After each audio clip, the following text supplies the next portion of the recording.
ஒரு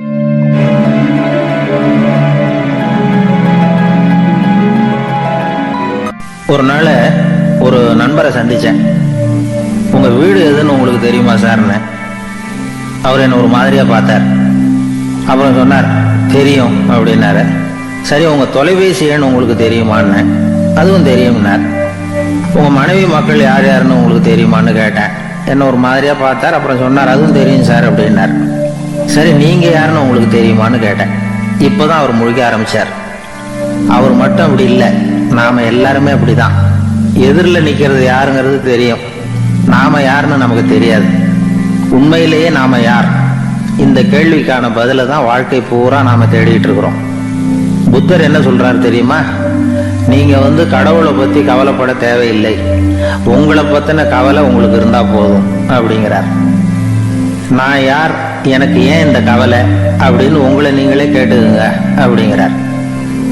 நாம ஏன் கடவுளை படைச்சோம்? அது ஒரு நழுவல் முயற்சியாம். அதாவது தன்னிடமிருந்து தானே தப்பிக்கிற ஒரு முயற்சியாம். இப்படிதான் அதை சொல்றாங்க அறிஞர்கள்லாம். மக்கள் பொய்யான பிரச்சனைகள்ல ஆர்வமா இருக்கிறாங்க, அதுக்கு தீர்வு காணவும் முயற்சி பண்றாங்க. கடவுளை பத்தி விவாதிக்க எல்லாருக்கும் விருப்பம், தன்னுடைய சுயம் பற்றிய பிரச்சனையே இருக்கிறது இல்லை. ஆகக்கூடிய விஷயம் என்னன்னா, கடவுள் சமாளிப்புக்கு பயன்படுத்தப்படுகிறார். மனவியல் என்ன சொல்லுது தெரியுமா? கடவுள், சொர்க்கம், மறுபிறவி இதை பத்தி எல்லாம் பேச ஆரம்பிக்கிறவங்க யார் தெரியுமா? போருக்கு போறவன், துன்பத்துல சிக்கி கஷ்டப்படுறவன், நோய் படுக்கையில விழுந்தவன், இவங்க தான். நாம அனுபவத்திலேயே பார்க்குறோமே இதையெல்லாம். கடவுளை துணைக்கு கூப்பிடுறவங்க யாருன்னு கவனிச்சு பாருங்க. பரீட்சை எழுத போறவன், வேலை தேடி அலையிறவன், பண நெருக்கடியில் இருக்கிறவன், விபத்தில் சிக்கிக்கிட்டவன், இவங்கெல்லாம் தான். தேர்வில் வெற்றி பெற்றதும் அவரை துணைக்கு கூப்பிடுறதில்ல, வேலை கிடைச்சதும் அவர் துணை தேவைப்படுறதில்ல. ஏன் இப்படி? கொஞ்சம் யோசனை பண்ணி பாருங்க. துன்பம் வருகிற போது அந்த துன்பத்தை தவிர்க்க வேண்டிய நிலையில அதிலிருந்து நழுவி போறதுக்காக பிரார்த்தனை தேவைப்படுது. எல்லாம் நல்லபடியா நடக்கிறப்போ பிரார்த்தனை செய்யறதில்ல. புத்தருடைய வழி என்ன தெரியுமா? அந்த வழியில கடவுளும் கிடையாது, பிரார்த்தனையும் கிடையாது. புத்தர் செய்தது இதைத்தான். அதாவது கடவுள்கிட்ட இருந்து மனிதனையும், மனிதன் கிட்ட இருந்து கடவுளையும் அவர் விடுவித்தார். புத்த மதம் என்ன சொல்லுது தெரியுமா? கடவுள் பிரச்சனை அல்ல, மனிதன் தான் உண்மையான பிரச்சனை அப்படின்னு சொல்லுது. உங்களை நீங்க நல்லா தெரிஞ்சுக்கிட்டா போதும், நீங்களே கடவுள் ஆயிடுவீங்க அப்படிங்கிறது தான் புத்த மதம். அதனால நமக்கு தேவை உள்முக பயணம். நான் யார் அப்படிங்கிற கேள்வியோட உள்ள போகணும். அங்க போனாதான் தெரியும் நான் அப்படின்னு அங்க யாருமே இல்லைங்கிறது. இதெல்லாம் புத்தர் சொல்லுகிற ஒரு தத்துவம். தத்துவம்னு சொன்னாவே நமக்கெல்லாம் அதை புரிஞ்சுக்கிறது கஷ்டம்தான். நம்ம பொறுத்த வரைக்கும் தத்துவம்ங்கிறதுல ரெண்டு வகை உண்டு. ஒன்று தத்துவம், இன்னொன்று மகா தத்துவம். தத்துவம்னா என்ன தெரியுமா? கேட்கறவங்களுக்கு புரியக்கூடாது, அதுதான் தத்துவம். மகா தத்துவம் என்னன்னா சொல்றவங்களுக்கும் புரியக்கூடாது. அந்த வகையில பார்த்தா இன்று ஒரு தகவலும் ஒரு மகா தத்துவம் தான்.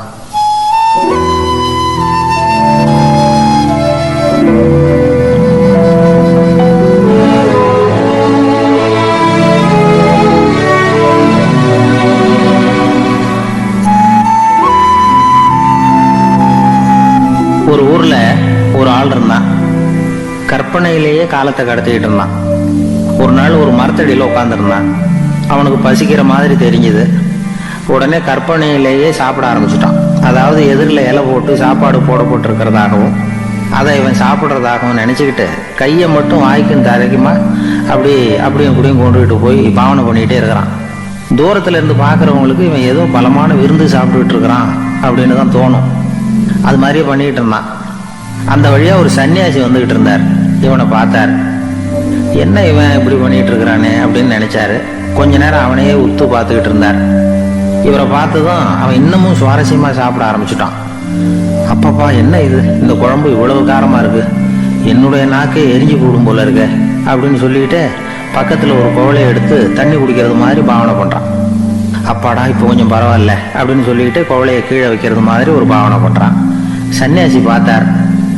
என்னப்பா, சாப்பாட்டுல காரம் அதிகமோ அப்படின்னார். ஆமா சுவாமி, ஞாபகம் மறதியில் கொஞ்சம் மிளகாய் அதிகமாக சேர்த்துக்கிட்டேன் அப்படின்னா. சரி சாப்பிடு அப்படின்னு சொல்லிட்டார். அவன் சாப்பிட்டு முடிக்கிற வரைக்கும் பொறுமையாக உட்காந்துருந்தார். அவன் அப்பாடா அப்படின்னு சொல்லிட்டு மறுபடியும் தண்ணி எடுத்து குடிச்சான். எல்லாம் கற்பனையிலேயே. அதுக்கப்புறம் சன்னியாசி பேச ஆரம்பிச்சார். இதை பாருப்பா, உன்னுடைய கற்பனையை நான் மெச்சுறேன். இருந்தாலும் உன் சாப்பாட்டில் ஒரு இனிப்பையும் வச்சிருக்கலாமே, ஏன் மிளகாய அளவுக்கு அதிகமாக போட்டுவிட்டு அவஸ்தைப்படுறேன் அப்படின்னார். அவன் யோசிக்க ஆரம்பிச்சான். அதுக்கப்புறம் இவர் சொன்னார், இதை பாருப்பா, இனிமேல உன்னுடைய கற்பனையும் உயர்ந்ததாக இருக்கட்டும் அப்படின்னு உபதேசம் பண்ணிவிட்டு போனார். எப்பவும் உயர்வை பற்றியே சிந்திக்கணும். உயர்வு கிடைக்கலன்னா கூட அப்படி சிந்திக்கிறத நிறுத்தக்கூடாது அப்படிங்கிறார் திருவள்ளுவர். உள்ளுவது எல்லாம் உயர் உள்ளல், மற்ற அது தள்ளினும் தள்ளாமை நேர்த்து. ஊக்கம் இல்லாமல் உலகத்தில் வாழ்ந்து பிரயோஜனம் இல்லை. அதனால உயர்வாகவே சிந்திக்கணும். அது நம்மளை ஊக்கப்படுத்தும். இது பெரிய ஒரு வாக்கு. இந்த உலகத்துல கற்பனையிலேயே வாழ்கிற சில கஞ்சர்களும் உண்டு. அதாவது 2 கஞ்சர்கள், 2 பேரும் பக்கத்து ஊர்ல இருந்தாங்க. பொங்கல் சமயம் ஒரு கஞ்சன் தன்னுடைய மகனை கூப்பிட்டான். இதோ பாருப்பா, பக்கத்து ஊர்ல என்னுடைய நண்பன் ஒருத்தன் இருக்கிறான். அவனுக்கு பொங்கல் பரிசு ஏதாவது கொடுக்கணும். நான் ஒரு 4 ஆட்டுக்குட்டியை தரேன், நீ கொண்டுகிட்டு போய் கொடுத்துட்டு வந்து விடுறியா அப்படின்னு கேட்டான். சரின்னு நான் புள்ள ஒரு பைய கையில் எடுத்துக்கோன்னா அவன் எடுத்துக்கிட்டான். இந்த ஆட்டுக்குட்டி பிடிச்சிக்கோ அப்படின்னு சொல்லி ஒவ்வொன்றா போடுறேன் பார் அப்படின்னு சொல்லிட்டு 1 2 3 4 அப்படின்னு எண்ணிக்கிட்டே வெறும் சைகையாலேயே ஆட்டுக்குட்டியை பிடிச்சி போடுறது மாதிரி பாவனை பண்ணிகிட்டு இருக்கிறான். அவன் பிள்ளையும் அதை ரொம்ப அக்கறையாக வாங்கிக்கிறது மாதிரி வாங்கிக்கிட்டு அந்த பையை தூக்கிக்கிட்டு அடுத்த ஊருக்கு போகிறான். இவன் அங்கே போய் சேர்ந்த நேரத்தில் அந்த கஞ்சன் ஊரில் இல்லை, எங்கேயோ வெளியில் போயிருக்கிறான். அவனோட புள்ள மட்டும்தான் வீட்டில் இருந்தான். இவன் அவன்கிட்ட, இதை பாரு, எங்கள் அப்பா உங்கள் அப்பாவுக்கு ஆட்டுக்குட்டி கொடுத்து அனுப்பியிருக்கிறாரு, பிடிச்சிக்கோ அப்படின்னு சொல்லி பாவனையிலேயே ஒவ்வொன்றா எடுத்து அவங்ககிட்ட கொடுத்துட்டான். அவனும் வாங்கிட்டான் வாங்கிறது மாதிரி. அப்புறம் சொன்னான், சரிப்பா, நானும் பதிலுக்கு ஏதாவது ஒன்றுகிட்ட கொடுக்கணும் இல்லையா, அதனால் அந்த பைய பிடி, ஒரு 10 எலுமிச்சம்பழம் தரேன், பதிலுக்கு அதை நீ எடுத்துகிட்டு போ அப்படின்னு சொல்லி கையாலேயே ஒவ்வொன்றா எடுத்து போடுறது மாதிரி பாவனை பண்ணிவிட்டான். அவனும் ரொம்ப நன்றி அப்படின்னு சொல்லிவிட்டு அதை வாங்கிட்டு போயிட்டான். கொஞ்ச நேரம் கழித்து வெளியில் போயிருந்த அப்பங்காரன் திரும்பி வந்தான். உள்ள சொன்னான், அப்பா, உன்னோட நண்பர் அவருடைய மகன் மூலமாக உனக்கு 6 ஆட்டுக்குட்டி கொடுத்து அனுப்பியிருந்தார், நானும் பதிலுக்கு ஒரு 10 எலுமிச்சம்பழம் கொடுத்து அனுப்பியிருக்கிறேன் அப்படின்னா. எப்படி நான் கொடுத்தேன்னு கேட்டார் அப்பா. இப்படி தான் கொடுத்தேன்னு சொல்லி சைகையிலேயே காட்டினான். இதை பார்த்ததும் அப்பங்காரனுக்கு பயங்கரமாக கோவம் வந்துட்டுது. பலார்னு அரைஞ்சுட்டான் பையனு. ஏன்ப்பா அரைஞ்ச? 10 எலுமிச்சம்பழம் கொடுத்துட்டேனே அப்படிங்கிறதுக்காகவா அப்படின்னு கேட்டான். அது கூட பரவாயில்ல, நீ காட்டுற சைகையை பார்த்தா ஆரஞ்சு பழம் சைஸுக்கு இருக்குதே, அவ்வளவு பெருசா ஏன் கொடுத்த? அதுதான் எனக்கு கோபம் அப்படின்னா.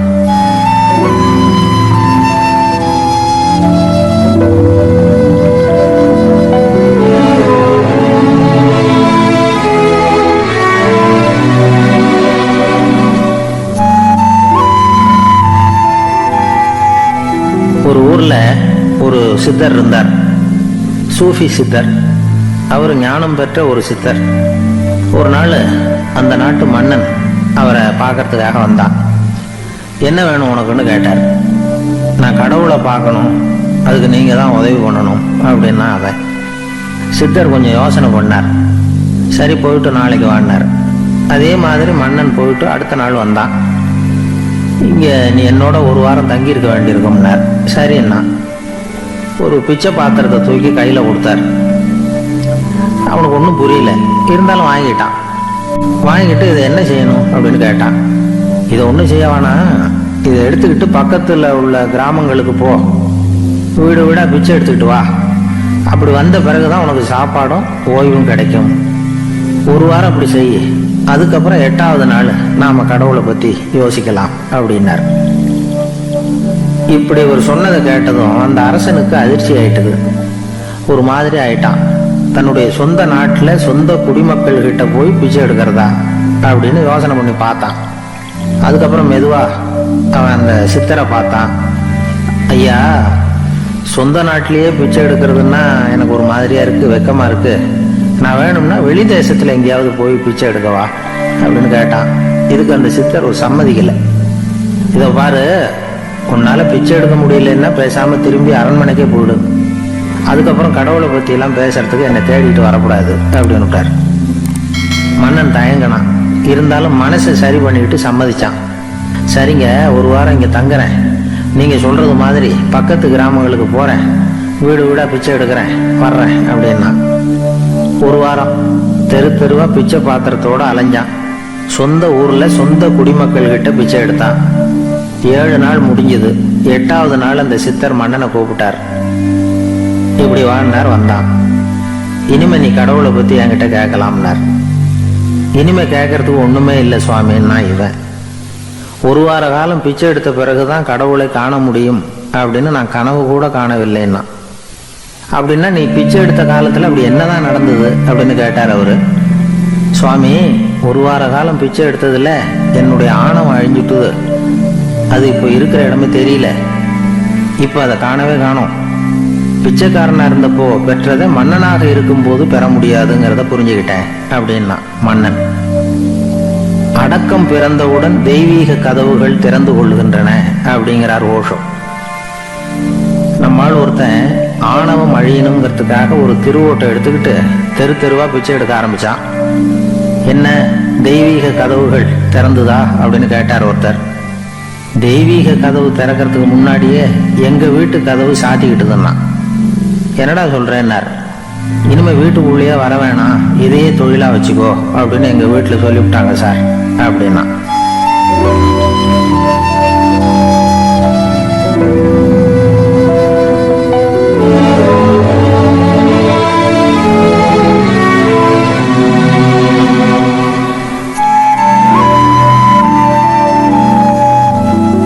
ஒரு பள்ளிக்கூடம் வகுப்பு நடந்துகிட்டு இருக்கு. ஆசிரியர் பாடம் நடத்திக்கிட்டு இருக்கிறார்.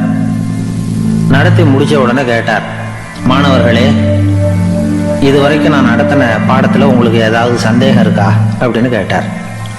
அப்புறம் ஒவ்வொருத்தராக கேட்டார். ஒரு மாணவன் எழுந்திருச்சான். சார், எனக்கு சந்தேகம் எதுவுமே இல்லைன்னா. ஏன்னு கேட்டார். ஏன்னா எனக்கு நீங்க நடத்தின பாடம் தெளிவா புரிஞ்சுட்டுது, அதனால சந்தேகம் வரலன்னா. இன்னொரு மாணவன் எழுந்திருச்சான். சார், எனக்கும் சந்தேகம் எதுவும் இல்லைன்னா. ஏண்டான்னு கேட்டார். ஏன்னா எனக்கு நீங்க நடத்தின பாடம் எதுவுமே புரியல, அதனால சந்தேகம் வரல அப்படின்னா. இந்த இடத்துல நாம கொஞ்சம் சிந்திச்சு பார்க்கணும். இந்த உலகத்துல எல்லாம் புரிஞ்ச ஒருத்தனுக்கும் சந்தேகம் வராது, எதுவுமே புரியாத ஒருத்தனுக்கும் சந்தேகம் வராது.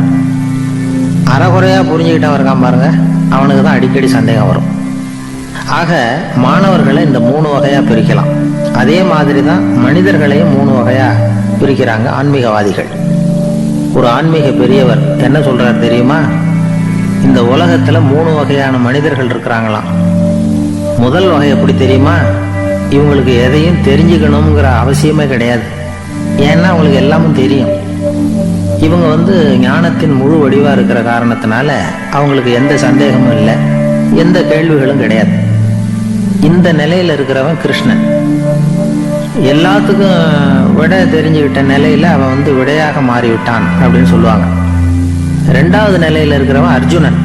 இவனுக்கு எப்ப பார்த்தாலும் கேள்விதான், சந்தேகம்தான். பதில் சொல்ல சொல்ல அவனுக்கு இருக்கிற சந்தேகமும் அதிகமாகிட்டே இருக்கும், குறையவே குறையாது. அர்ஜுனன் மாதிரி உள்ளவங்க எப்பவும் கேள்வி கேட்டுக்கிட்டே இருப்பாங்க. ஒரு கேள்விக்கு விட கிடைச்சுட்டுன்னு வைங்க, உடனே இன்னொரு கேள்வி அவங்க கிட்ட இருந்து வரும். கிருஷ்ணனுடைய நிலை எப்படின்னா அது கேள்விகளே அற்ற ஒரு நிலை. அர்ஜுனனுடைய நிலை எப்படின்னா அது கேள்விகளை தவிர வேறு எதுவும் அற்ற ஒரு நிலை. இவங்களை தவிர இன்னொரு ஆள் இருக்கிறான், அவனுக்கும் கேள்விகள் அற்ற ஒரு நிலை தான். அவன் யாருன்னா துரியோதனன். இவனுக்கு தெரிஞ்சுக்கணுங்கிற எண்ணமே சுத்தமா கிடையாது. ஆவலே இல்லைங்கிறதுனால அதை புரிஞ்சுக்கணுங்கிற அவசியமும் இல்லை. அதனால அவனுக்கு கேள்விகள் அற்ற ஒரு நிலையில அவன் இருந்துகிட்டு இருக்கிறான். எல்லா பதிலும் தெரிந்து கொண்ட நிலையில கிருஷ்ணனும் கேள்விகள் அற்ற நிலையில இருக்கிறான். தெரிஞ்சுக்கணுங்கிற ஆவலே இல்லாத துரியோதனனும் கேள்விகள் அற்ற நிலையிலே இருக்கிறான். இப்படியும் இல்லாம அப்படியும் இல்லாம ரெண்டும் கெட்டான நிலையில இருக்கிறானே, அவன் தான் அர்ஜுனன். அதனால பெரியவங்கள்லாம் என்ன சொல்றாங்கன்னா, இந்த உலகத்துல அர்ஜுனன்களா இருக்கிறவங்க ஒண்ணு துரியோதனனா மாறிடணும், இல்லைன்னா கிருஷ்ணனா மாறிடணும். இதை தவிர வேற வாய்ப்பு இல்லை. துரியோதனன் மாதிரி உள்ளது விலங்கு நிலை, கிருஷ்ணன் மாதிரி உள்ளது தெய்வ நிலை. அர்ஜுனன் விலங்காவும் ஆக முடியல, தெய்வமாவும் ஆக முடியல. இப்படி ரெண்டும் கெட்டானா இருக்கிற வரைக்கும் இந்த கேள்விகளும் பிரச்சனைகளும் இருந்துகிட்டே தான் இருக்கும். இதுதான் பெரியவர்கள் சொல்லுகிற அனுபவ உண்மை. ஒரு ஆசிரியர் ரொம்ப விரிவாக விளக்கமாக பாடம் நடத்தின பிறகு மாணவர்களே ஏதாவது சந்தேகம் இருந்தா கேளுங்கன்னாராம். ஒரு மாணவன் எழுந்திருச்சான். சார், எனக்கு ஒரு சந்தேகம்னா. என்னன்னு கேட்டார். இது வரைக்கும் என்ன பாடம் சார் நடத்தினீங்க அப்படின்னா அந்த பையன்.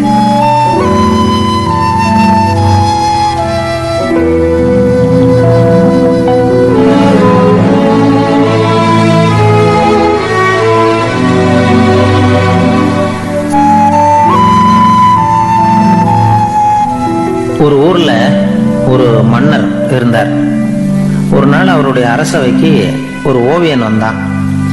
அவன் சீனா தேசத்திலிருந்து வந்தவன், தாவோ சிந்தனையாளர். அவன் அங்க வந்து மன்னர் முன்னாடி நிக்கிறான்.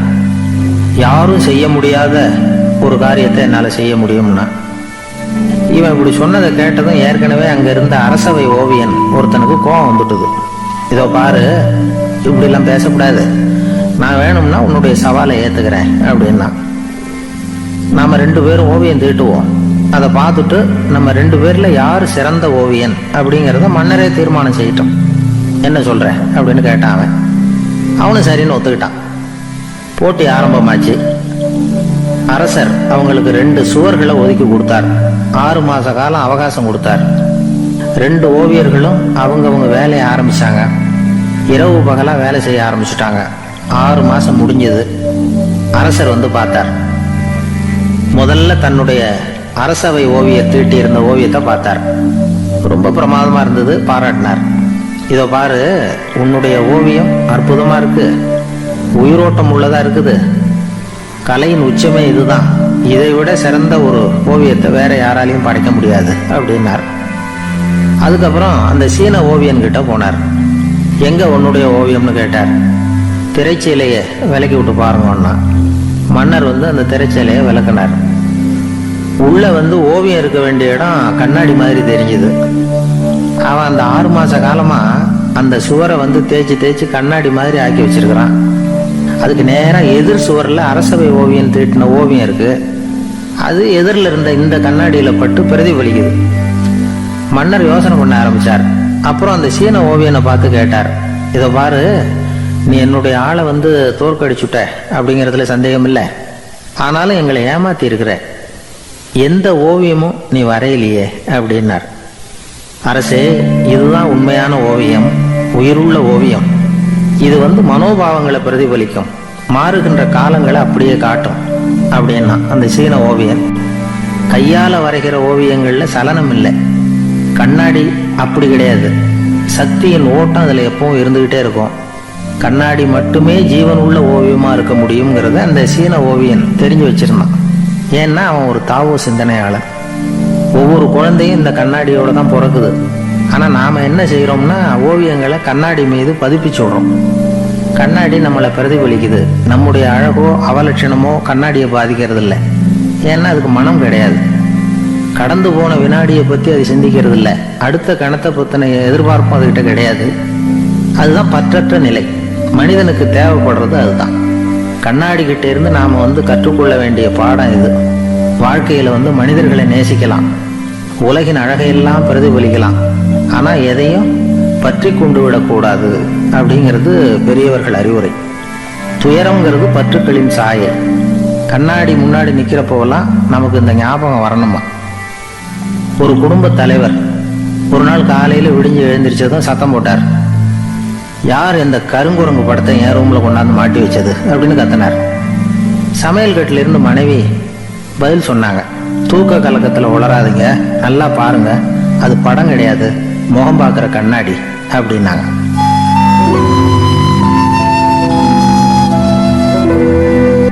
ஒரு ஆளு வேகமா நடந்து போய்கிட்டு இருந்தான்.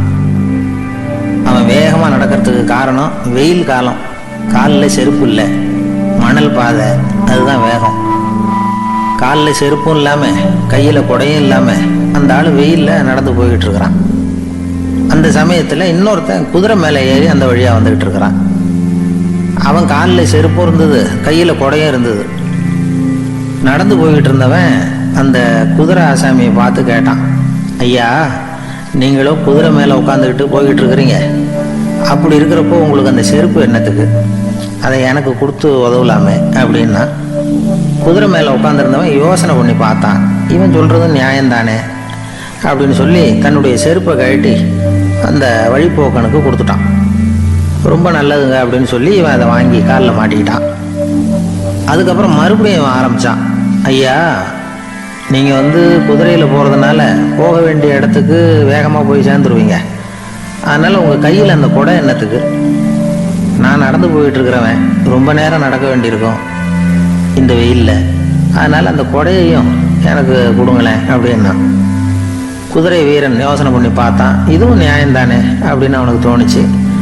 உடனே இறக்கப்பட்டு தன் காலில் இருந்த செருப்பை கொடுத்தது மாதிரியே தன் கையில் இருந்த கொடையையும் இவங்கிட்ட கொடுத்துட்டான். அதுக்கப்புறம் அவன் நிம்மதியாக புறப்பட்டான். இப்போ மறுபடியும் கை தட்டி அவனை நிறுத்தினான். கீழே நின்றுட்டு இருந்தவன், என்னப்பா ஏன் என்ன நிறுத்தினேன், இன்னும் ஏதாவது வேணுமா உனக்கு அப்படின்னா குதிரையில் இருந்தவன். இவன் மெதுவாக வாயை திறந்து அந்த குதிரையையும் என்கிட்ட கொடுத்துருங்களேன்னா. அந்த குதிரை வீரன் இப்போ ஒரு கணம் யோசனை பண்ணி பார்த்தான். உடனே என்ன பண்ணான் தெரியுமா? தன்கிட்ட இருந்த குதிரை சவுக்கை எடுத்தான். குதிரை சவுக்கால் அந்த ஆளை வாங்குவாங்கன்னு வீசி தள்ளிவிட்டான். இவ்வளவு சவுக்கடியும் வாங்கிக்கிட்டு இந்த ஆள் என்ன பண்ணான் தெரியுமா? சிரிக்கிறான். அடி வாங்கிட்டு யாராவது சிரிப்பாங்களா? குதிரை வீரனுக்கு ஒன்றும் புரியல. என்னப்பா அது, ஏன் இப்படி அடி வாங்கிட்டு இப்படி சிரிக்கிறியே அப்படின்னு கேட்டான். இப்போ அந்த வழிப்போக்கன் சொல்கிறான், ஐயா, நான் இப்படி சிரிக்கிறதுக்கு காரணம் இருக்கு. இப்படி குதிரை கேட்டு உங்ககிட்ட அடி வாங்கலைன்னு வச்சுக்கோங்க, என் உயிர் உள்ள வரைக்கும் மனசில் ஒரு தவிப்பு இருந்துக்கிட்டே இருக்கும். செருப்பையும் கொடையையும் கேட்ட உடனே கொடுத்தவன் குதிரையையும் கேட்டிருந்தா கொடுத்துருப்பானோ அப்படிங்கிற பேராசையில் ஏங்கிக்கிட்டே இருந்திருப்பேன். இப்போ உங்ககிட்ட அடி வாங்கின பிறகு என்னுடைய அந்த சந்தேகம் தீர்ந்து போச்சு. என்னுடைய ஆசைக்கு எல்லை எது அப்படிங்கிறத எனக்கு புரிஞ்சுட்டுது அப்படின்னு சொல்லிவிட்டு அவன் நடக்க ஆரம்பிச்சிட்டானான். ஆசைக்கும் எல்லை உண்டு அப்படிங்கிறத விளக்கறதுக்காக வாரியார் சுவாமிகள் சொல்கிற கதை இது. இந்த காலத்துலேயும் ஒருத்தன் அது மாதிரி கொடை செருப்போட குதிரையில் போய்கிட்டு இருந்தான். எதிரில் நடந்து வந்தவன், ஐயா உங்கள் கொடையை எனக்கு கொடுங்களேன்னு கேட்டான். உடனே அவன் குதிரையிலேருந்து கீழே குதிச்சு அவனை சாட்டையால் அடிக்க ஆரம்பிச்சிட்டான். இன்னொருத்தர் அந்த வழியாக வந்தவர் இதை பார்த்தார். ஏன்பா அவன் கேட்டான், உன்னால் முடியலன்னா இல்லைன்னு சொல்லிட வேண்டியது தானே, அதுக்காக ஏன் இப்படி அவனை போட்டு அடிக்கிறேன்னு கேட்டார். உங்களுக்கு விவரம் புரியாது சார், காலம் ரொம்ப கெட்டு போச்சு. கேட்டதை கொடுத்தேன்னு வச்சுக்கோங்க, இந்த குதிரையே என்னோடது, அவன் திருடிக்கிட்டு போகிறான் அப்படின்னு என் பேரில் புகார் கொடுக்க ஆரம்பிச்சிருவான் சார் அப்படின்னா. அது எப்படி அவ்வளோ உறுதியாக சொல்கிறேன்னு கேட்டார் அவர். ஏற்கனவே அது மாதிரி ஒருத்தன் பேரில் புகார் கொடுத்துட்டு தான் இந்த குதிரையை நான் தள்ளிட்டு வந்துக்கிட்டு இருக்கிறேன் அப்படின்னா. ஒரு காட்டில் ஒரு நரி இருந்தது. ஒரு நாள் காலை நேரம் அது தன்னுடைய இருப்பிடத்திலிருந்து வெளியில் வந்தது. கொஞ்சம் தூரம் நடந்து வந்தது. அப்போ தான் அது தன்னோட நிழலை கவனித்து பார்த்தா அது ரொம்ப நீளமாக பெருசாக இருக்குது. காலை நேரத்தில் நிழல் அப்படி தானே இருக்கும். ஆனால் அந்த நரிக்கு அந்த விஷயம் தெரியல. தன்னுடைய நீண்ட பெரிய நிழலை பார்த்து ஆச்சரியப்பட்டது. ஆஹா, நாம் இவ்வளவு பெருசாக இருக்கிறோம் அப்படின்னா என்னுடைய காலை சாப்பாட்டுக்கு ஒரு யானை இல்லைன்னா ஒரு ஒட்டகம் கிடைச்சாதான் சரியாக இருக்கும் போல இருக்கு அப்படின்னு முடிவு பண்ணிட்டுது. உடனே ஒரு யானை அல்லது ஒட்டகத்தை தேடி அலைஞ்சது, எங்கே கிடைக்கும்னு. கிடைக்கவே இல்லை. மத்தியானம் 12 மணி ஆயிட்டுது. பசியோடு அலையுது. இப்போ தன்னோட நிழலை பார்த்தது. அது மத்தியான நிழல் எப்படி இருக்கும், அது ரொம்பவும் குறுகி போய் தெரிஞ்சுது. உடனே அந்த நரி என்ன நினச்சிக்கிட்டு தான் தெரியுமா? காலை ஆகாரம் சாப்பிடாததுனால நம்ம உடம்பு இப்படி அழைச்சி போட்டுதே அப்படின்னு நினச்சிக்கிட்டு தான். கொஞ்ச நேரம் கழித்து மறுபடியும் தன்னுடைய நிழலை பார்க்குது. அது இன்னமும் குறுகி போய் காலடியிலேயே வந்துட்டுது. அதுக்கு பயமாக போயிடுது. ஐயையோ, இன்னும் கொஞ்சம் நேரத்தில் நாம் இறந்துருவோம் போல இருக்க, இப்போ என்ன செய்கிறது? இந்த சமயத்தில் ஒரு எறும்பு கிடைச்சா கூட போதும், அதை நம்ம காலை ஆகாரமாக நினச்சி சாப்பிட்டுள்ளாமே அப்படின்னு நினச்சிதான். நம்முடைய நிழல் கூட நம்மளை மாதிரியே தான் அடிக்கடி மாறிக்கிட்டே தான் இருக்குது. அது எப்பவும் ஒரே மாதிரி இருக்கிறது இல்லை. மனிதனுக்கு ஏற்படுகிற தன்முனைப்பு இருக்கு பாருங்க, ஈகோ, அது கூட ஒரு நிழல் மாதிரி தானா. அப்படி நினைக்க ஆரம்பிச்சுட்டா அதனால ஏதும் பிரச்சனை வராதான். தன்முனைப்பை நிழல் போலவே ஏற்றுக்கொள்ளுங்கள் அப்படிங்கிறது பெரியவங்க கருத்து. ஒரு காரியத்தை வெற்றிகரமாக நல்ல விதமாக செஞ்சு முடிக்கிறோம்னு வச்சுக்கோங்க, அந்த சமயத்தில் ஒரு வித நுட்பமான தற்பெருமை நமக்குள்ளே உண்டாகுது. இது இயற்கையானது, அதனால் இது மேலே பற்று வைக்கக்கூடாது. அப்படி வைக்க ஆரம்பிச்சுட்டா அந்த தற்பெருமை ஒரு நிரந்தர விருந்தாளியாக நம்மக்கிட்ட தங்கிக்கும். நம்ம நிழல் எப்படின்னு பாருங்க. நாம நடக்கும் பொழுது நம்ம பின்னாடியே வரும். தன்முனைப்பையும் அப்படியே நினைச்சுக்குங்க. நிழல் யாருக்கும் எந்த பிரச்சனையையும் உண்டாக்குறது இல்லை. ஆனா அந்த நிழலை கண்டே நாம பயப்பட ஆரம்பிச்சுட்டா நாம எதுலையும் வெற்றி காண முடியாது. நிழலோட சண்டை போடக்கூடாது. அது மாதிரி தன்முனைப்போடவும் நாம சண்டை போட வேண்டியதில்லை. இல்லாத ஒன்றோடு சண்டை போடுறது எப்படின்னா, அது இருட்டோட சண்டை போடுறது மாதிரி. நாம நிழல் கிடையாது. நம்ம கிட்ட இருக்கிற தன்முனைப்பு ஒரு நிழல். நம்ம நிழலையும் நமக்கு சமமா பார்க்குறோம் பாருங்க, அங்கதான் சிக்கலே ஆரம்பம். இப்போ நாம நடந்து போய்கிட்டு இருக்கிறோம். நம்ம நிழல் தரையில விழுது. யாரோ ஒருத்தர் நம்ம நிழல் மேல காலை வச்சு நடந்து போறார். உடனே அவர்கிட்ட சண்டைக்கா போறோம், ஏண்டா என் நிழலை மிதிச்ச அப்படின்னு. நமக்கு தெரியும் அது நிழல் தாங்கிறது. அவர் உங்க மேல நடக்கல, உங்களுடைய நிழல் மேலதான் நடக்கிறார். அது மாதிரி உங்க தன்முனைப்பின் மேல யாராவது நடந்தா உங்களை அவமானப்படுத்துறதா நினைக்கிறீங்க. காரணம், நாமளும் நம்ம தன்முனைப்பும் ஒண்ணுங்கிற நினைப்பு தான் காரணம். மற்றபடி வேற ஒன்றும் கிடையாது. நம்ம நிழல் மேல நடக்கிறவர் நம்மளை காயப்படுத்துறது இல்லை. தன்முனைப்பு வேண்டாத ஒன்றாவும் பார்க்க வேண்டியதில்லை. அது இயற்கை. நிழலை உங்க முன்னாடி வைக்க வேணாம், அது உங்க பின்னாடியே இருக்கட்டும். நிழலின் நிழலாகி விடாதீர்கள், நீங்கள் நீங்களாகவே இருங்கள். இதுதான் சான்றோர் சிந்தனை. ஒரு பேருந்துல ஒரே நெரிசல். ஒருத்தர் பக்கத்துல நின்றுகிட்டு இருந்தவர்கிட்ட ரொம்ப பணிவா விசாரிச்சார், ஏன் சார் நீங்க ஏதாவது பெரிய உத்தியோகத்துல இருக்கிறீங்களா அப்படின்னார். அப்படிலாம் ஒண்ணும் இல்லைங்க என்னார் அவரு. அப்படின்னா வேற ஏதாவது அரசியல்ல பெரிய பதவியில் இருக்கிறீங்களா அப்படின்னு கேட்டார். அதுவும் இல்லைங்க என்னார். சரி, பணமாவது அதிகமா வச்சிருக்கீங்களா அப்படின்னு கேட்டார். அப்படிலாம் ஒன்றும் கிடையாது சார்னார் அவரு. அப்புறம் எதுக்குடா என் காலை மிதிச்சுக்கிட்டு இருக்கிற, எடுறா காலை அப்படின்னாராம் இவர். ஒரு ரயில் வேகமா போயிட்டு இருக்கு. அது ஒரு ரயில்வே ஸ்டேஷன்ல கொஞ்ச நேரம் நின்னுது. அப்போ அதுல ஒரு ஆள் ஏறினார். தலையில ஒரு மூட்டையை வச்சிருந்தார். மூட்டையை தலையில சுமந்துக்கிட்டே உள்ள வந்தாரு. மூட்டையை தலையில சுமந்துக்கிட்டே ஒரு இடத்துல உட்கார்ந்தார். ரயில் மறுபடியும் புறப்பட்டது. இவர் தன் தலையில இருந்த மூட்டையை கீழே இறக்கி வைக்கணும்ல, வைக்கல, சுமந்துக்கிட்டே வர்றார்.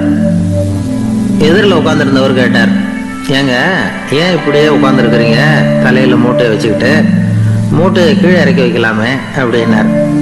வேணாங்க, பாவம், தலையில இருக்கிற மூட்டையை இறக்கி ரயிலில் வச்சா ரயிலுக்கு பாரம் அதிகமா இருக்கும் அப்படின்னார் அவரு. இப்படி ஒரு ஆளை பார்த்தா நமக்கு சிரிப்பு தான் வரும். ஏன்னா ரயிலுங்கிறது அந்த மூட்டையையும் சேர்த்து சுமந்துக்கிட்டு தான் போகுது. அவன் அந்த மூட்டையை தலையில வச்சிருந்தாலும் ஒண்ணுதான், தரையில வச்சிருந்தாலும் ஒண்ணுதான். அதனால ரயிலுக்கு எந்த மாற்றமும் ஏற்பட போறதில்லை. அதே மாதிரி தான் நம்ம மனமும். இதுவும் ஒரு தேவையில்லாத சுமை, அனாவசியமா சுமந்துக்கிட்டு இருக்கிறோம். இதை கீழே இறக்கி வச்சுட்டா வாழ்க்கை பிரயாணம் சுகமா இருக்கும். ரயில் பிரயாணம் பண்ற அந்த ஆள் மூட்டையை சுமக்கிறான், வாழ்க்கை பிரயாணம் பண்ற நாம மனசை சுமக்கிறோம்.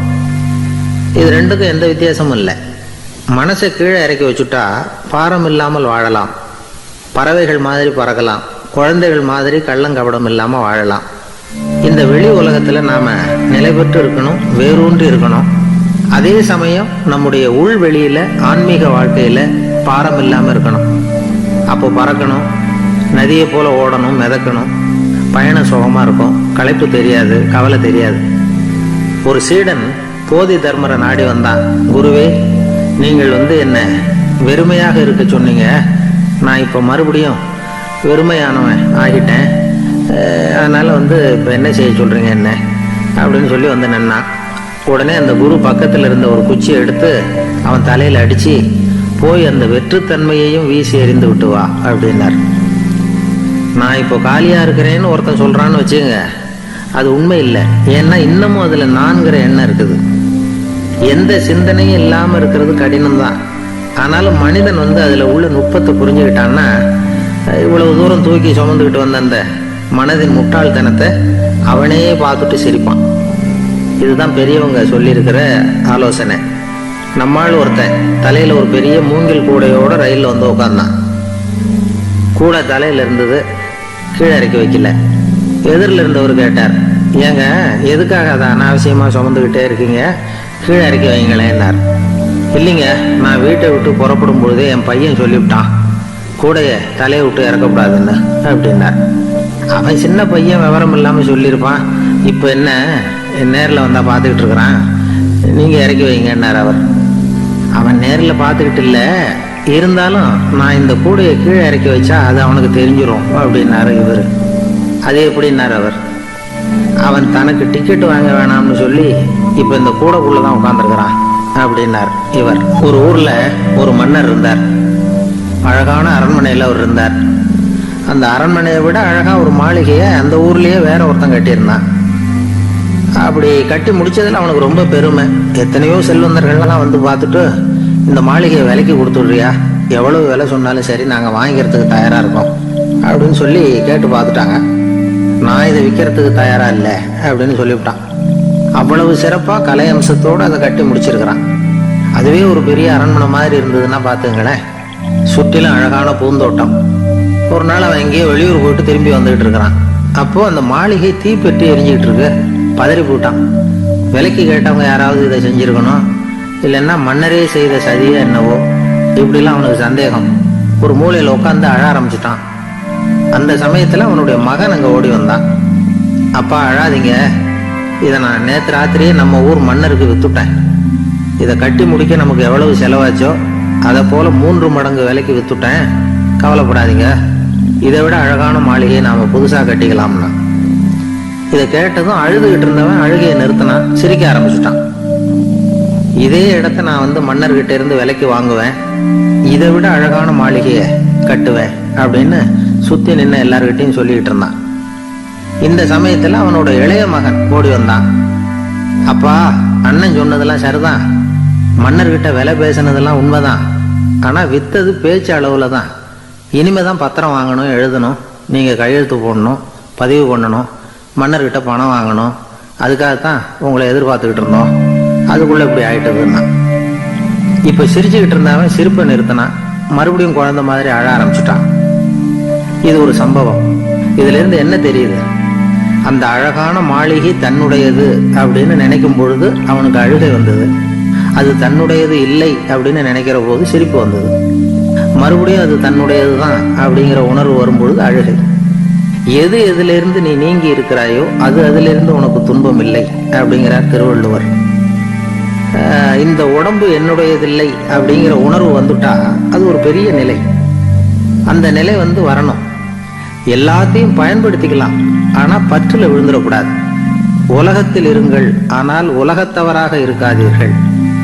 உலகிற்குள் இருங்கள், உலகம் உங்களுக்குள் வந்துவிட அனுமதிக்காதீர்கள். விலகி இருங்கள், விழித்திருங்கள், மௌனமாய் பார்த்திருங்கள் அப்படிங்கிறது சான்றோர் கருத்து. செய்ய வேண்டிய கடமையிலிருந்து விலகி இருக்கிறவர்கள் நம்ம கிட்ட நிறைய பேர் உண்டு. அப்படிப்பட்ட ஒருத்தர் டாக்டர் கிட்ட போனார். டாக்டர், நான் ஒரு கவர்மெண்ட் ஆபீஸில் வேலை பார்க்குறேன், எனக்கு ஒரே அசதியா இருக்கு, என்னை சோதிச்சு பாருங்க, ஆலோசனை சொல்லுங்க ஏதாவதுன்னார். டாக்டர் அவரை பரிசோதனை பண்ணி பார்த்துட்டு சொன்னார், இதோ பாரு, உனக்கு இப்போ தேவைப்படுறது முழு ஓய்வு. நீ எவ்வளவு சீக்கிரமா ஆபீஸுக்கு போறியோ அவ்வளவுக்கு உனக்கு நல்லது அப்படின்னாராம். எனக்கு தெரிஞ்ச ஒருத்தர் இருக்கார். அவரு ஒரு பெரிய காவல்துறை அதிகாரி, ரொம்ப கண்டிப்பானவர். அவரை கண்டாவே எல்லாரும் பயப்படுவாங்க. அப்படிப்பட்டவர் வீட்டுக்கு போனா அப்படியே அடியோட மாறிடுவார். அங்க போய் பார்த்தீங்கன்னா குழந்தைகளோட குழந்தையா அவர் விளையாடிக்கிட்டு இருப்பார். அலுவலக சமயத்துல பாத்தீங்கன்னா குதிரை முதுகுல அவர் உட்கார்ந்துருப்பார். வீட்டுல பாத்தீங்கன்னா அவர் முதுகுல குழந்தை உட்காந்துருக்கும். அவரு குதிரை மாதிரி போயிட்டு இருப்பார். இது எப்படிங்க முடியுது உங்களால அப்படின்னு கேட்டாங்க. அது ஒண்ணுமில்ல, இங்க வீட்டுக்கு வந்த உடனே என்னோட மனசை தனியா எடுத்து வச்சிருவேன் அப்படின்னார். அது என்னங்க உங்க சட்டப்பயிலியா இருக்குது மனசு, அது தனியா எடுத்து வைக்கிறதுக்கு அப்படின்னு கேட்டாங்க. அப்படி இல்லைங்க, இது ஒரு பயிற்சி, மனப்பயிற்சி, அவ்வளவுதான் அப்படின்னார். இப்படி சமயம் பார்த்து மனசை தனியா வச்சுட தெரிஞ்சவங்க வாழ்க்கையில எப்பவும் உற்சாகமா இருப்பாங்க அப்படிங்கிறது பெரியவங்க கருத்து. ஒரு டாக்டர் ஆஸ்பத்திரியில் இருக்கிற வரைக்கும் டாக்டரா இருக்கலாம். அவர் மனைவிகிட்டையும் அவர் டாக்டரா இருக்க வேண்டிய அவசியம் இல்லை. ஒரு வக்கீல் வந்து கோர்ட்ல இருக்கிற வரைக்கும் வக்கீலா இருக்கலாம். வீட்டுக்கு வந்ததுக்கு அப்புறமும் வக்கீலா இருக்க வேண்டிய அவசியம் கிடையாது. வீட்டில் வந்து குழந்தைகள்கிட்ட விளையாடும் பொழுதும் அதுகள்கிட்ட ஃபீஸு கேட்டுக்கிட்டு இருக்கக்கூடாது. நாம் எப்படி இருக்கணும்னு பெரியவங்க சொல்கிறாங்கன்னா, மனசோட சேரக்கூடாதான். அப்படி சேராமல் வாழ்க்கையை கவனிக்கணுமா. மனசை அப்படியே தனியாக எடுத்து பக்கத்தில் வச்சுடணும். அப்படின்னா அதை அப்படியே தூக்கி எறிஞ்சுடு அப்படின்னு அர்த்தம் இல்லை. ஏன்னா மனசுங்கிறது நமக்கு உபயோகப்படக்கூடிய ஒன்று தான். எப்போ எப்போ அது தேவையோ அப்பப்போ எடுத்து உபயோகப்படுத்திக்கணும். தேவைப்படுறப்போ எடுத்து கண்ணாடி மாட்டிக்கிறோம்ல, படிக்கும் பொழுது கண்ணாடி தேவைப்படுது, எடுத்து மாட்டிக்கிறோம் இல்லையா? அது மாதிரி கணக்கு போடுறதுக்கு மனசு தேவை. கடைக்கு போய் ஒரு பொருள் வாங்குறோம், காசு கொடுக்குறோம், மீதி சில்லறை சரியா இருக்கா அப்படின்னு எண்ணி பார்த்து வாங்க வேண்டியிருக்கு. அந்த சமயத்தில் மனசை எடுத்து தனியாக வச்சுட்டேன் அப்படின்னு சொல்லிட்டு இருக்கக்கூடாது. பரீட்சைக்கு படிக்க வேண்டியிருக்குது, படித்ததையெல்லாம் அப்படியே நினைவில் வச்சுக்க வேண்டியிருக்கு. அந்த சமயத்தில் மனசை தூக்கி எறிஞ்சுட்டேன் சார் அப்படின்னு சொல்லிட்டு இருக்கக்கூடாது. அப்படி சொன்னால் பரீட்சை நம்மளை தூக்கி எறிஞ்சிடும். அதனால் தேவைப்படுறப்போ மனசை உபயோகப்படுத்தணும், தேவையில்லாதப்போ அதை தனியாக ஓய்வு எடுத்துக்க விட்டுடணும். இப்படி நாம் பழக்கப்படுத்திக்கிட்டா வாழ்க்கைங்கிறது நமக்கு புதுசாக தெரியுமா. மனசுக்கும் ஒரு சக்தி கிடைக்கும். எந்திரங்களுக்கு ஓய்வு கொடுக்குற மாதிரி மனசுக்கும் ஓய்வு கொடுக்கணும், இல்லைன்னா அது களைச்சி போயிடும். குழந்தைகள் மனசை சுமந்துக்கிட்டு இருக்கிறது இல்லை. இது முதியவர்கள் குழந்தைகள் கிட்டே இருந்து கற்றுக்க வேண்டிய ஒரு பாடம். ஆனாலும் இந்த கால குழந்தைகள் கிட்ட ரொம்ப எச்சரிக்கையாக இருக்க வேண்டியிருக்கு. ஒரு தாத்தாவும் பேரனும் விளையாடிக்கிட்டு இருக்கிறாங்க. தாத்தா, எனக்கு சைக்கிள் ஓட்ட கற்றுக் கொடு அப்படிங்கிறான் பேரன். சைக்கிள் உயரம் கூட இல்லை, அதுக்குள்ளே சைக்கிள் ஓட்டணுமா அப்படின்னார் தாத்தா. ஏன் தாத்தா, ரயில் ஓட்டுறாரு, அவர் என்ன ரயில் நீளமாக இருக்கார் அப்படின்னு கேட்டானா அந்த பையன். மாதிரியான விளக்கத்தை கொடுத்துருக்குறாங்க. ஆனால் கலைவாணர் NS கிருஷ்ணன் கொடுக்குற விளக்கம் என்ன தெரியுமா? நகைச்சுவைங்கிறது அடுத்தவங்களுக்கு துன்பம் கொடுக்காம இருக்கணும், அடுத்தவங்க மனசை புண்படுத்தக்கூடாது, அதுதான் சிறந்த நகைச்சுவை அப்படிங்கிறார். அதுக்கு அவர் உதாரணமும் கொடுக்குறார். ஒரு ஏரி ஓரமாக 2 பசங்க நடந்து போயிட்டு இருக்கிறாங்க. அதில் ஒருத்தன் பணக்கார வீட்டு பையன், இன்னொருத்தன் ஏழை. இவங்க 2 பேரும் போயிட்டு இருக்கிறாங்க. வழியில் ஒரு இடத்துல ஒரு ஜோடி செருப்பு இவங்க கண்ணில் படுது. ஒரு விவசாயி அந்த செருப்பை அங்கே விட்டுட்டு பக்கத்தில் இருந்த ஏரியில் கை காலை கழுவிட்டு இருக்கிறார். உடனே அந்த பணக்கார பையனுக்கு ஒரு ஐடியா. அவன் சொன்னானா, டேய், இப்போ ஒரு வேடிக்கை செய்யலாம். அந்த செருப்பு 2ஐயும் தூக்கி எட்டத்தில் வீசி எரிஞ்சிருவோம். அந்த ஆள் பார்த்துட்டு செருப்பை தேடி அல்லாடுவான், அங்கேயும் இங்கேயும் ஓடுவான், திருன்னு முழிப்பான். அதை பார்த்து நாம் ரசிக்கலாம், நல்ல தமாஷா இருக்கும் அப்படின்றான். இப்படி சொல்லிவிட்டு அந்த செருப்புகளை தூக்கத்துக்கு போனானா. கொஞ்சம் பொறு அப்படின்னானா அந்த ஏழை பையன். ஏன்னு கேட்டிருக்கான் அவன். இப்போ அந்த ஏழை பையன் சொன்னானா, நீ சொல்றது ஒன்றும் வேடிக்கை கிடையாது. உன்னோட செருப்பு தொலைஞ்சா உன் அப்பா உடனே உனக்கு வேற செருப்பு வாங்கி கொடுத்துருவார். ஆனால் அந்த ஆளுக்கு இந்த செருப்பு தொலைஞ்சதுன்னா வேற புதுசாக வாங்கிறதுக்கு வாயையும் வயத்தையும் கட்டி பணத்தை சேர்க்க வேண்டியிருக்கும். அதனால நான் ஒரு வேடிக்கை சொல்கிறேன், அது மாதிரி செய், அது இன்னமும் தமாஷா இருக்கும் அப்படின்னானா. எப்படி அது சொல்லுன்னு இருக்கான் அவன். செருப்பு 2ம் அது இருக்கிற இடத்துலயே இருக்கட்டும். உன் சட்டை பையிலிருந்து ஒரே ஒரு ₹1 நாணயத்தை எடு. அதை அந்த செருப்பு மேலே அதோட குதிகால் பகுதியில் வச்சுட்டு நாம் 2 பேரும் அந்த மரத்துக்கு பின்னாடி ஓடி போய் மறைஞ்சு நின்றுக்குவோம். அப்புறம் பாரு வேடிக்கை அப்படின்னா. அதே மாதிரி ₹1 காசு செருப்பு மேலே வச்சுட்டு இவங்க 2 பேரும் மறைஞ்சு நின்றுக்கிட்டாங்க. கொஞ்ச நேரத்தில் அந்த விவசாயி வந்தார். காலில் உள்ள மண்ணை தட்டிவிட்டு செருப்பை மாட்டுறதுக்காக போனார். அங்கிருந்து காசு கண்ணில் போட்டுவிட்டது. அவருக்கு ஆச்சரியமாக போச்சு. அதை கையில் எடுத்து பார்க்குறார். 4 பக்கமும் திரும்பி திரும்பி பார்க்குறார், யார் இதை வச்சிருப்பான்னு. கடைசியில் ஆகாயத்தை பார்க்குறார். ஆண்டவா, இது உன்னோட கருணை தான். நீ தான் யாரோ புண்ணியவான் மனசில் தர்மம் பண்ணுற எண்ணத்தை உண்டாக்கி இருக்கிற. அந்த புண்ணியவான் நல்லா இருக்கணும் அப்படின்னு வாழ்த்தி அந்த காசை கண்ணில் ஊற்றிக்கிட்டாராம். மறைஞ்சிருந்து பார்த்துக்கிட்டு இருந்த ஏழை பையன் இப்படி சொன்னான், பாத்தியா, உன்னை புண்ணியவான்னு வாழ்த்திவிட்டு போகிறார் அந்த ஆள். அவருக்கும் சந்தோஷம், அதை பார்த்து நமக்கும் சந்தோஷம். உனக்கு ₹1 ஒரு பெரிய விஷயம் இல்லை, ஆனால் அதனால் நமக்கு கிடைச்சிருக்கிற மகிழ்ச்சி ரொம்ப உயர்வானது அப்படின்னு நானா. வேடிக்கையும் கிண்டலும் இது மாதிரி அடுத்தவங்களுக்கு இடைஞ்சலாக இல்லாமல் இருக்கணும் அப்படிங்கிறார் கலைவாணர். ஆனால் பாருங்க, அவருக்கே இடைஞ்சலாக வர்ற விஷயங்களை கூட அவர் வேடிக்கையாக தான் எடுத்துக்கிட்டாராம். ஒரு தடவை ஒருத்தர் கலைவாணர்கிட்ட ஐயா, என் குழந்தை செத்து போச்சு அப்படின்னு சொல்லி அழுதாராம். உடனே இவர் அவருக்கு ₹100 பணத்தை கொடுத்து, இந்தாங்க அடக்கம் செய்யுங்க அப்படின்னு சொல்லி அனுப்பி வச்சாராம். 1 வருஷம் கழிச்சு மறுபடியும் அதே ஆள் வந்திருக்கார். இவர் மறந்துருப்பாருங்கிற நினைப்புல, அண்ணே என் குழந்தை இறந்து போச்சுண்ணே அப்படின்னாராம். இவர் மறுபடியும் ₹100 கொடுத்து ஆறுதல் சொல்லி அனுப்பி வச்சாராம். 7-8 மாதம் கழிச்சு மறுபடியும் அதே ஆள் வந்திருக்கார். அவர் வாயை திறக்கிறதுக்கு முன்னாடியே இவர் ₹100 அவர் கையில் வச்சு, போன 2 தடவை தான் குழந்தை செத்து போச்சு, இந்த தடவையாவது அதை சாகாமல் காப்பாற்றி விடு அப்படின்னு சொல்லி அனுப்பி வச்சாராம். அதுக்கப்புறம் அந்த ஆள் வர்றதே இல்லையா. ஒரு ஊர்ல ஒரு ஆள் இருந்தான், தையல் கடை வச்சிருந்தான். அவன்கிட்ட ஒருத்தன் ஒரு சட்டை துணி எடுத்து கொடுத்து தைக்க சொல்லியிருந்தான். வர்ற சனிக்கிழமை வா, வந்து வாங்கிட்டு போ அப்படின்னு அவன் சொல்லியிருந்தான். அதே மாதிரி அவன் வந்தான்.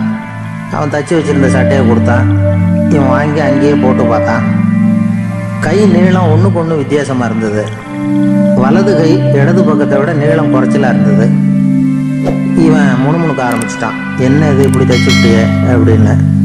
இதுக்கு அவன் சொன்னான், ஐயய்யா இதுக்காகவா சங்கடப்படுறீங்க, வலது கையை மட்டும் கொஞ்சம் உள்ள இழுத்தாப்புல வச்சுக்கிட்டீங்கன்னா சரியா போடும்.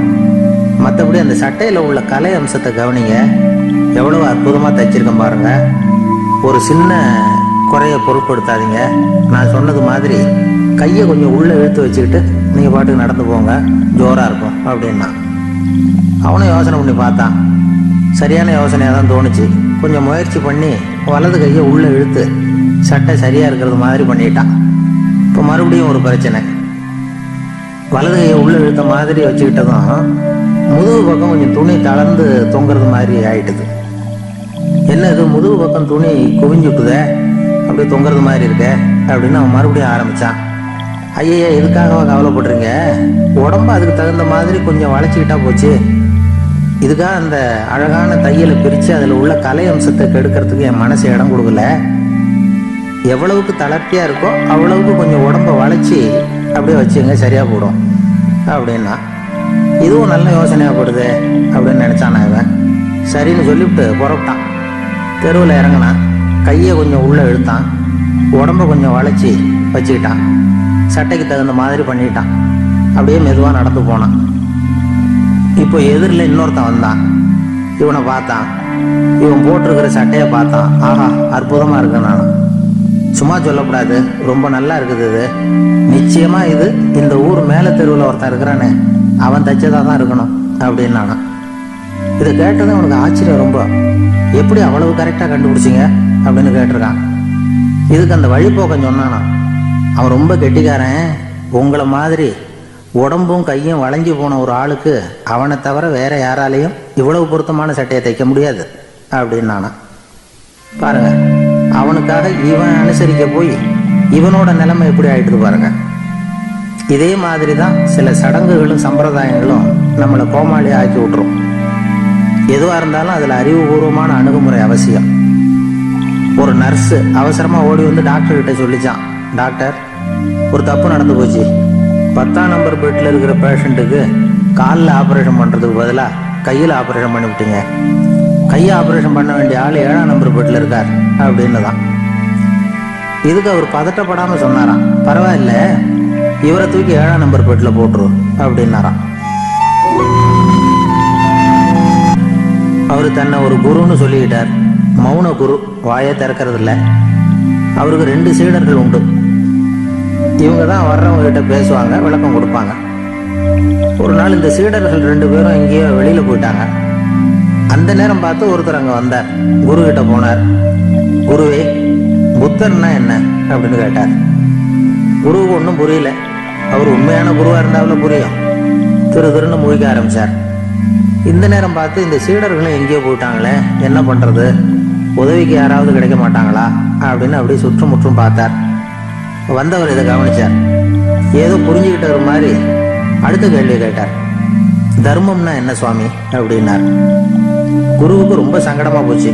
நம்ம நிலைமை இப்படி ஆயிட்டுதே, இக்கட்டில் விட்டுட்டு போயிட்டாங்களே, எங்கேயோ இப்படி மாட்டிக்கிட்டோமே அப்படின்னு சொல்லி விட்டத்தை பார்த்தாராம். அப்புறம் குனிஞ்சு தரையை பார்த்தார். அப்படியே உட்காந்துட்டார். வந்தவர் உடனே அடுத்த கேள்விக்கு போயிட்டாராம். தியானம்னா என்ன சுவாமின்னாராம். பாவம் என்ன பண்ணுவார் அந்த குரு, பேசாம கண்ணை கெட்டியா மூடிக்கிட்டார். இது ஏதெல்லாம் வம்பா போச்சுன்னு. இவர் இப்படி பண்ணா கூட வந்தவர் சளைக்கல. இன்னொரு கேள்வியும் கேட்டார். ஆசீர்வாதம்னா என்னன்னாராம். இவர் பார்த்தார். இப்படியே போனா இவர் கேள்வி கேட்கறத நிறுத்த மாட்டார்னு நினைச்சுக்கிட்டு எனக்கு ஒண்ணுமே தெரியாதுங்கிற பாவனையில 2 கையையும் விரிச்சு காட்டினாராம். வந்தவர் முகத்துல மகிழ்ச்சி, மன நிறைவு. ஏதோ எல்லாம் புரிஞ்சுக்கிட்ட ஒரு மாதிரி அங்கிருந்து புறப்பட்டு போனார். வழியில அந்த குருவோட சீடர்கள் 2 பேரையும் சந்திச்சார். உங்க குருவை நாங்க பார்த்துட்டு வரோம், அப்படின்னாராம் அவரு. என்ன நடந்ததுன்னு கேட்டிருக்காங்க அவங்க. இவர் விவரமா சொன்னாராம். உங்க குரு எப்பேற்பட்ட ஞானி தெரியுமா? புத்தர்னா என்னன்னு கேட்டேன். அதுக்கு அவர் அப்படியும் இப்படியும் பார்த்தார். அதுக்கு என்ன அர்த்தம் தெரியுமா? மக்கள் புத்தரை அங்கேயும் இங்கேயும் தேடுறாங்க, உண்மையில அவர் அங்கேயும் இங்கேயும் தேடி கண்டுபிடிக்க முடியாது அப்படிங்கிறத அவர் செய்கை மூலமா உணர்த்தினார். அதுக்கப்புறம் தர்மம்னா என்னன்னு கேட்டேன். ஒரு மேலையும் கீழையும் பார்த்து தர்மம் சமமானது, அதுல உயர்வு தாழ்வு இல்லை அப்படிங்கிறத உணர்த்தினார். அதுக்கப்புறம் தியானம்னா என்னன்னு கேட்டேன். கண்ணை மூடிக்கிட்டார். கண்ணை மூடி காணும் அற்புதம் அதுங்கிறத புரிஞ்சுக்கிட்டேன். கடைசியா ஆசீர்வதிக்கப்படுறது பத்தி கேட்டேன். கைகளை நீட்டி உதவுறது தான் அது அப்படிங்கிறத 2 கையையும் விரிச்சு உணர்த்தினார்.